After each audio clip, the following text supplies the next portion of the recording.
5ই August পরবর্তী এই নতুন বাংলাদেশে এই যে সরকার গঠিত হয়েছে এবং যারা এই রাজনীতি করতে চাচ্ছে সামনে, তাদের সকলের ন্যায্যতা হচ্ছে এই শহীদ পরিবার এবং এই আহত যোদ্ধা বৃন্দ।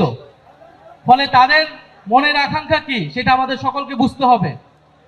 আজকে দেশে শত শত মামলা হয়েছে, এই শহীদ পরিবারের সদস্যবৃন্দগুলো মামলা করেছে, শেখ হাসিনা এবং আওয়ামী লীগের খুনিদেরকে আসামি করে মামলা করা হয়েছে। যদি এর বিচার ছাড়াই আরেকটি সরকার চলে আসে, তাহলে কি নিশ্চয়তা আছে যে আওয়ামী লীগকে আবার পুনর্বাসিত করা হবে না এই বাংলাদেশে? ফলে অবশ্যই বাংলাদেশের রাজনৈতিক দলগুলোকে, সরকারকে পরিষ্কার করতে হবে আওয়ামী লীগের ফয়সালা কি হবে। আমরা মনে করি 5ই আগস্ট বাংলাদেশের জনগণ আওয়ামী লীগের বিরুদ্ধে রায় দিয়ে দিয়েছে।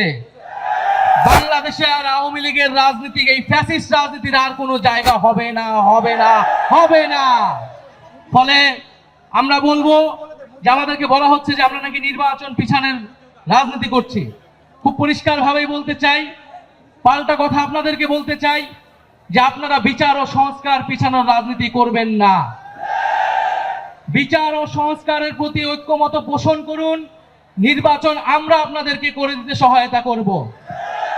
ফলে সরকারকে বলবো দ্রুত বিচার ও সংস্কারের রোডম্যাপ ঘোষণা করতে হবে। কত দিনের মধ্যে কোন প্রক্রিয়ায় আমরা দৃশ্যমান বিচার কার্যক্রম দেখতে পারবো এবং দৃশ্যমান সংস্কার আমরা বাস্তবায়ন করতে পারবো, সেটা সুস্পষ্ট রোডম্যাপ অবিলম্বে ঘোষণা করতে হবে। এবং আমি বলবো যে এই বাংলাদেশে আমাদের প্রধান উপদেষ্টা ডক্টর মোহাম্মদ ইউনূস, তাকে আমরা আমন্ত্রণ জানিয়ে, আহ্বান জানিয়ে সরকারের প্রধান উপদেষ্টা করেছিলাম। অন্যান্য উপদেষ্টাবৃন্দ রয়েছেন, সেনা প্রধান রয়েছেন, তারা প্রত্যেকেই কিন্তু কমিটমেন্ট দিয়েছিলেন যে মানুষের জানমালের নিরাপত্তা এবং বিচারের দায়িত্ব তারা নিচ্ছেন। ফলে এই কমিটমেন্ট থেকে কিন্তু তারা দূরে সরে যেতে পারবেন না, জনগণের সামনে কিন্তু তাদেরকে দাঁড়াতে হবে। ফলে আমরা কিন্তু কড়ায় গন্ডায় জবাবদিহিতা নিব যে আমাদের বিচার কতটুকু আদায় হলো, আমাদের সংস্কার কতটুকু আদায় হলো। রাজনৈতিক দলগুলা যদি নির্বাচনের জন্য এতই তাড়াহুড়া করে, ভোট যেতে গেলে কিন্তু সেই জবাবদিহিতা তাদেরকে দিতে হবে। ফলে আমি বলবো যে বাংলাদেশে যে ঐক্যমত প্রতিষ্ঠিত হয়েছে, আমরা সেই ঐক্যমত ধরে রাখতে চাই। আমরা কেউই নির্বাচনের বিরুদ্ধে না, বরং নির্বাচনে অংশগ্রহণ করব বলে আমরা নিজেরাও একটা রাজনৈতিক দল গঠন করেছি।